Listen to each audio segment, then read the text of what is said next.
Hello बच्चों, बेटा हमने ना ये लैब एक्टिविटी कुछ प्लान की थी, तो मैं उसमें से एक आपको आज बता रही हूँ।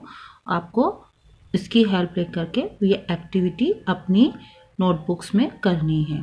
ठीक है, तो ये एक्टिविटी हमारी लीनियर इक्वेशन इनटू वेरिएबल्स। ये कौन से चैप्टर से रिलेटेड है? ये चैप्टर 3 से रिलेटेड है। ठीक है, और यहाँ पर सबसे पहले आपने अपनी कॉपीज़ में क्या करना है, ये दो पेयर हमारे जो थे, ये वाला पेयर ये आपने लिख लेना है अपनी नोटबुक्स में।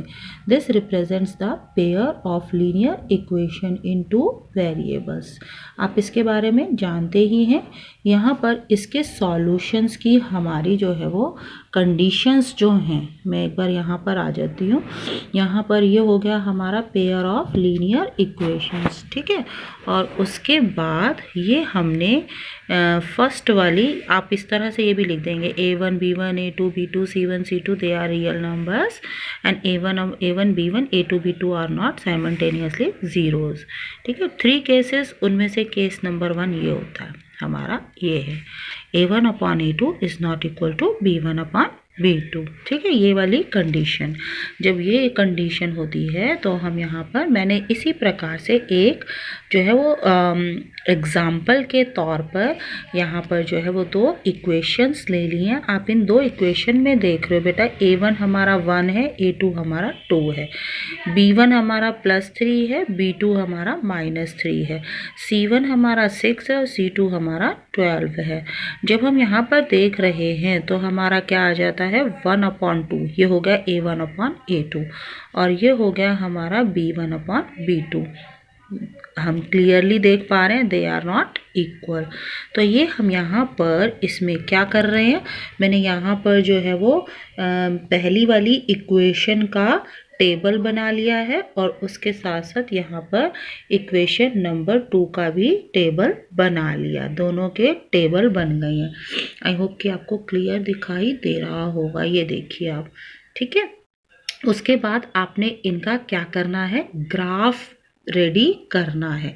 ठीक है, ग्राफ आपको बनाना है, और आपको ग्राफ कैसा बनाना है, ये एक ही ग्राफ पेपर पे। अब आप कहीं ऐसा मत कर देना, इसके लिए अलग ग्राफ पेपर यूज करो, और इसे you have to draw the graph of both the equation on a same paper. यहाँ पर अब मैंने, हालांकि ये पर्टिकुलर उसका नहीं है, लेकिन वो कुछ इस तरह का आ जाएगा। ठीक है, इस तरह की कोई इंटरसेक्टिंग लाइंस आ रही होंगी। तो एक एक्टिविटी करके देखी आपने, और आपने इस एक्टिविटी के थ्रू क्या नतीजा निकाला, क्या रिजल्ट एनालाइज किया आपने, कि when a1 upon a2 is not equal to b1 upon b2 then the system of equation represents intersecting lines. Intersecting lines आती हैं। तो ये एक एक्टिविटी हो गई, आपने खुद करके देखा कि अगर ऐसा होता है तो हमारा ग्राफ कैसा बनेगा, इंटरसेक्टिंग लाइंस।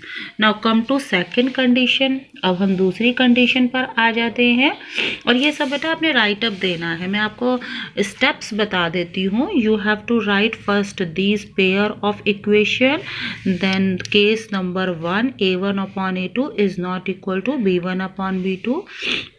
यहाँ पर आप अपनी मर्जी से, अपनी इच्छा से कोई और दूसरी इक्वेशन भी ले सकते हैं। ठीक है, मैंने तो ये वाली ले ली, तो ये नेसेसरी नहीं है कि आपको भी यही लेनी है या सभी बच्चे यही ले।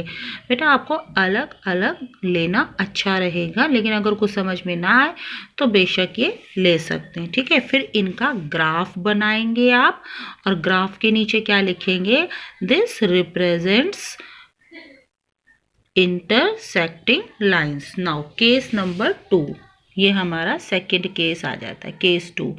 When we have got such condition a1 upon a2 is equal to b1 upon b2 c1 upon c2, तो उसके लिए भी मैंने स्पेसिमेन के तौर पर यहाँ पर 2 इक्वेशंस ले ली हैं। कौन कौन सी हैं ये 2 इक्वेशंस, x + y = 5, और दूसरी है हमारी 2x plus 2y equal to 10। अब आप यहाँ पर करिए a1/a2, यानी इनके नंबर्स को अपॉन करना। ठीक है, मैंने आपको पहले भी एक वीडियो के थ्रू बताया था। वी हैव टू जस्ट हमें क्या करना है, यहाँ पर हम इस प्रकार के निशान लगा देते हैं और गिनतियों को लिखते हैं। अब आप कहोगे यहाँ तो कोई गिनती नहीं है, तो ज़ीरो नहीं 1 है। तो यहाँ पर हो गया 1/2। इधर से भी y के आगे हम 1 सपोज कर लेंगे, सपोज क्या वो है ही, और यहाँ पर हो गया हमारा 5/10। अब आप कहोगे ये दो बराबर है, ये नहीं है भाई, ये भी कट करके 1/2 ही आ जाना है। तो इस प्रकार से ये तीनों की तीनों कैसी हो गई, बराबर। a1/a2 is equal to b1/b2 is equal to c1/c2। अब इनका फिर क्या करना है, ये सिस्टम ऑफ इक्वेशन है जहाँ पर के रेशोज इक्वल आई, कॉफिशिएंट की रेशोज इक्वल आई हैं। तो अब हमें इनका ग्राफ बनाना है। ठीक है, you have to make the graph and conclude the decision. तो जब आप इनका ग्राफ बनाएंगे तो आप क्या ऑब्जर्व करेंगे कि वो एक ही लाइन बन रहे हैं, है ना।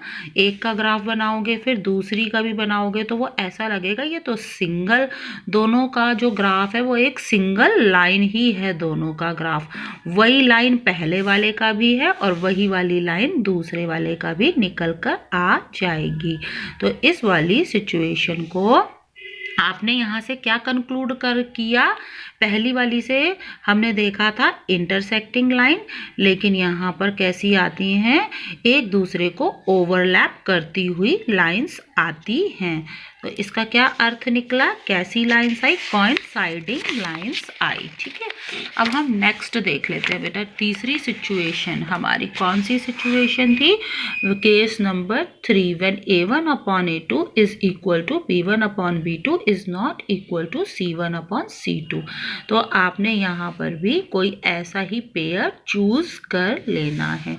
तो मैंने यहाँ पर लिख लिया है, पेयर एक ले लिया है, x minus Y is equal, आप कोई दूसरा भी ले सकते हैं। ठीक है, लेकिन आपको ध्यान रखना है जो इस कंडीशन को फुलफिल करता हो, ऐसे नहीं कि अपनी चॉइस से कुछ भी ले लिया, नहीं, हमें ऐसा पेयर लेना जो इन कंडीशन को सेटिस्फाई करता हो। देखो मैं अभी आपको बताती हूँ कैसे। ये हो जाएगा 1/3, इधर भी आ गया हमारा 1/3 और इधर से आ गया 8/16। तो ये हो जाएगा 1/2। हम क्या देख रहे हैं यहाँ, ये तो इक्वल है और ये हो गए हमारे अनइक्वल। तो ये कौन सी कंडीशन को सेटिस्फाई कर रहा है, ये हमारी इस ऊपर वाली कंडीशन को सेटिस्फाई कर रहा है। आपने कुछ ऐसा ही, अगर आप ये वाला नहीं लेना चाहते हैं, आप कोई दूसरा लेना चाहते हैं, लेकिन आपको कोई भी पेयर इस समय कैसा लेना पड़ेगा, जो ये ऊपर लिखी हुई कंडीशन को सेटिस्फाई करे। मैं एक और ऐसा ही लिख के बता देती हूँ। देखो हम कैसे ले सकते हैं, 2x plus Y equal to 3, और यहाँ पर हम ले लें, देखो अब मैं क्या करने वाली हूँ, यहाँ इसका डबल कर दे रही हूँ, 2 का डबल 4, 1 का डबल 2, तो हो गए ना मैचिंग।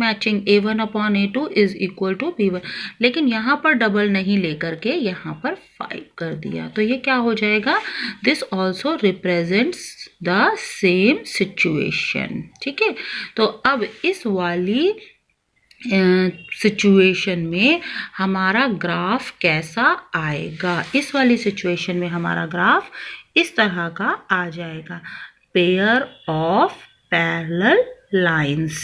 तो आपने जो है वो एक ही उसमें 3 एक्टिविटी करी हैं।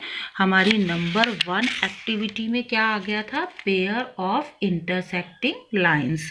दूसरी वाली when a1/a2 is equal to b1/b2 is equal to c1/c2। तो हमारी कैसी आई थी, ओवरलैपिंग लाइंस, एक ही के ऊपर दूसरी लाइंस, कोइंसाइडिंग लाइंस। और जब हमने यहाँ पर ये वाली सिचुएशन देखी तो हमने क्या देखा कि यहाँ पर जो ग्राफ बना है, it represents the pair of parallel lines. तो आपने इस प्रकार 3 ग्राफ बनाने हैं बेटा, 3 पेयर ऑफ इक्वेशन, 3 केसेस लेने हैं, और फिर इन केसेस के द्वारा आपने जो है वो एनालाइज किया कि जब हमारा A1/A2 is not equal to B1/B2 होता है तो हमारी क्या बनती हैं इंटरसेक्टिंग लाइंस, और उस स्थिति में इंटरसेक्टिंग लाइंस होती हैं और हमारा कैसा आता है यूनिक सॉल्यूशन, एक सॉल्यूशन आया, एक सॉल्यूशन। ठीक है, तो ये आपने ये कंक्लूजन्स लिख देने हैं।